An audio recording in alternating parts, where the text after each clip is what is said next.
We ask the questions. What is needed in the world for this?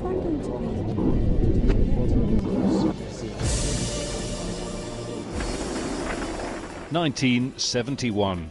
For 9 months, war raged in South Asia between the Pakistan army and those in East Pakistan who wanted independence. People died in their hundreds of thousands and millions were displaced. Out of this violent and bloody struggle, Bangladesh was born. More than 40 years have passed, but the scars have not healed. The massacre of Bengali civilians by Pakistani troops and their collaborators is still an open wound. In 2010, Bangladeshi Prime Minister Sheikha Hasina set up the International Crimes Tribunal to investigate and prosecute suspects for war crimes and genocide. The tribunal has already charged more than a dozen people and sentenced several to death, including Delawar Hussain Saidi, the vice president of Jamaat-e-Islami, the largest Islamic party in Bangladesh. The verdicts were welcomed by many who wanted justice for the atrocities committed during the struggle for independence. Hundreds of thousands of students and anti-war protesters gathered in Shahbag Square in Dhaka, demanding the execution of all war criminals. But the trials have also caused a backlash among those who see them as politically motivated and an attack on Islam. In February, protesters, led by Jamaat-e-Islami and other activists, took to the streets. In the violence that followed, several people died and hundreds were injured. And the tribunal itself has come under fire from international observers. In the latest indictments, one of Britain's most prominent Muslim leaders has been charged with war crimes. Chowdhury Mueen-Uddin fled to Britain after the 1971 war. Now he's accused of leading a notorious militia during the war, abducting and torturing civilians and helping Pakistani forces to target and kill top intellectuals.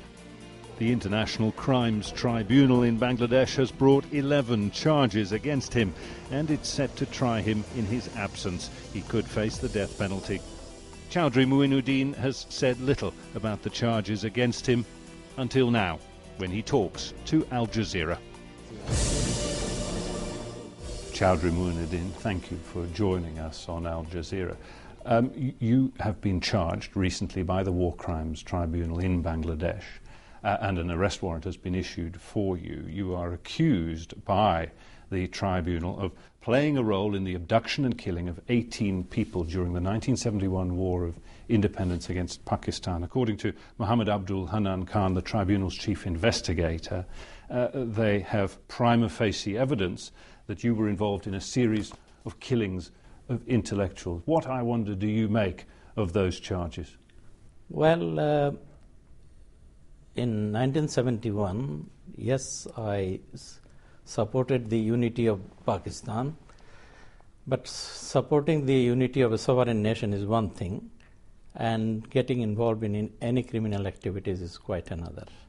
I was not involved in any criminal activities of any nature in 71 or since.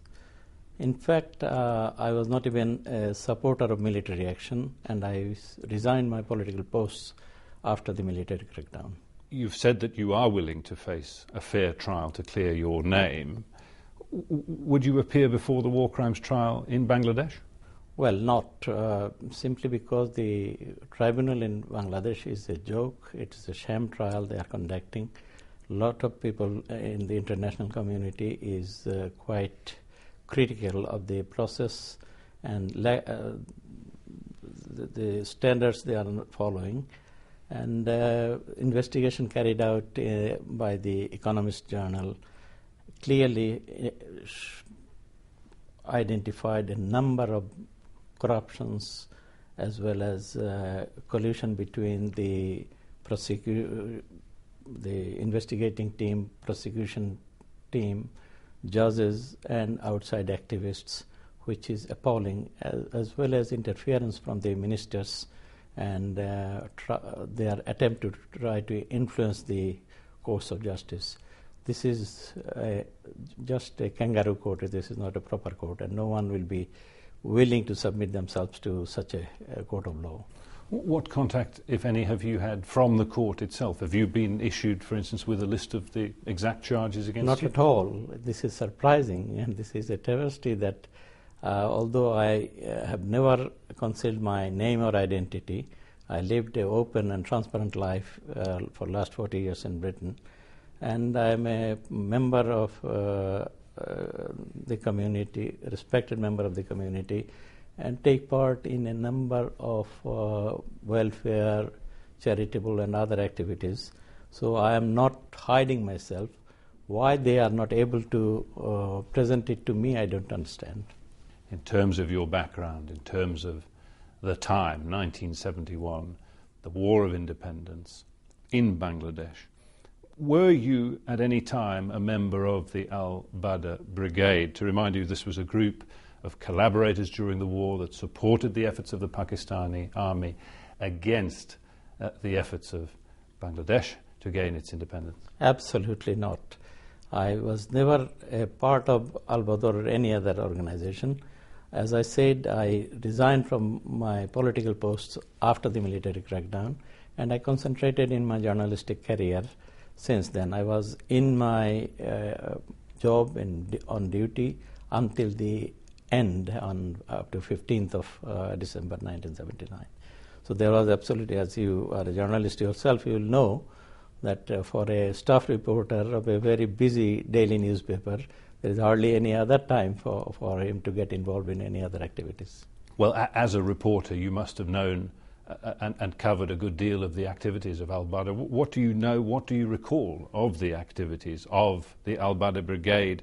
It's alleged, for instance, that Al-Badr operatives drew up hit lists, that they tortured and murdered pro-independence activists, including journalists and academics, with the aim of denuding or depriving an independent Bangladesh of its intellectuals.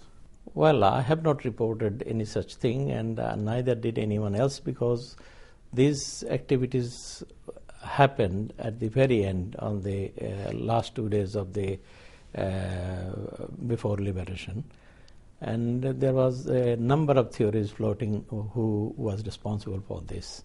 So there was hardly any report in anywhere before the independence. Yes, after independence, people did concocted stories and other stories of all nature in the newspapers and other media. You're on record, and I think you've already mentioned it, that you did oppose politically the idea of an independent Bangladesh, that you did support the idea of a unified Pakistan. Can you explain to me why? What was it about your politics and your political view? Well, my political view was Pakistan is a sovereign country. Yes, there are faults, disparity, injustices between east and west wing of the country, but those things could have been resolved politically through discussion and dialogue, rather than splitting the country into two. That was our view and view of a lot of other people. But having a political view is one thing, and getting involved in any kind of criminality is quite another. And I was never involved in any such thing, and I never advocated it. In fact, I was not happy about the military crackdown and the atrocities they caused in the night of 25th of March after military crackdown. So your view was sort of exclusively political or geopolitical, if you like. Was it not religious at all? Because it's also claimed that you were a member of Jamaat-e-Islami, a religious, conservative religious party. I am not a member of Jamaat-e-Islami, but I was a member of the student wing at the time of my student life. Of Jamaat-e-Islami? Yes, but I resigned from that post after the military crackdown, as I said earlier. My view was the country was established in the name of Islam, although Islam was not perhaps implemented. The justice and fair play of Islam never seen in Pakistan. But there was a hope that at some stage maybe that social justice will come in the country. So there was a reason why ulama and the religious scholars of all sorts supported the unity of the country. It is probably better to keep the unity of Ummah That was the idea. It may be right, it may be wrong, but that was a political decision. How do you feel now about the path that Bangladesh has taken since then? Well, the path is, it's an independent country and everyone must accept the reality. I do accept the reality. I travel to Bangladesh on and off. I assume, given recent developments, that you won't be travelling to Bangladesh anytime soon. No. I mean, unless people are insane, they will not take that risk. Because the way the country is run now, international community is critical about the whole governance of the country. And this is risky for anyone, let alone me. If I may, we'll return to issues of the court and the trial in a minute. If I may, I'd like to go to documentary evidence produced and broadcast here in the United Kingdom some years back, considered, at least abroad, to be one of the seminal investigations into the events of 1971. Documentary evidence in which your former colleague and editor, Atikur Rahman, on the Progressbd newspaper that you worked on in 1971, says that you were able to produce exclusive scoops about al-Badr because, he says, you had unique information about al-Badr, because, in fact, he says you sat on the central committee of al-Badr. Well, first of all, you referred to a 18-year-old dramatized documentary, and well, these were actual interviews, of course, not dramatized interviews. Those interviews, that evidence was submitted to the Attorney General and the Scotland Yard War Crimes Tribunal by Channel 4, and they have both investigated. War Crimes, Scotland Yard War Crimes Unit wrote back to Channel 4 returning their evidence, saying that they have consulted the CPS and the FCO's Foreign and Commonwealth Office legal team, and the advice they received is there is no need to proceed any further. And the copy of that letter, Scotland Yard War Crimes Unit actually copied to me as well, and here is the copy if you want. So that was the quality of the evidence you are referring to. And in fact, I have no intention of getting involved in specifics, because my legal advice is it may prejudice any future legal process. So I will not get involved in any discussion on specific issues. Fair enough. Is it then your contention and the contention of your legal team that these interviews that are reproduced in this film by people who purport to be eyewitnesses, by people who purport to have seen you personally involved, for instance, in abduction squads, is simply false, fictitious? Well, you have seen the trial process in Bangladesh and the nature of eyewitnesses. There are a lot of stories floating, and in fact proved that some of these eyewitnesses are quite opposite to truth. I feel sorry for the victims, but I do not want to comment on their statements. But there must be a number of reasons why they made such statements. Fair enough. Let me ask you then, not about a specific accusation or statement about you, but rather about Feni, your hometown, 3 hours or so to the south of the capital, Dhaka.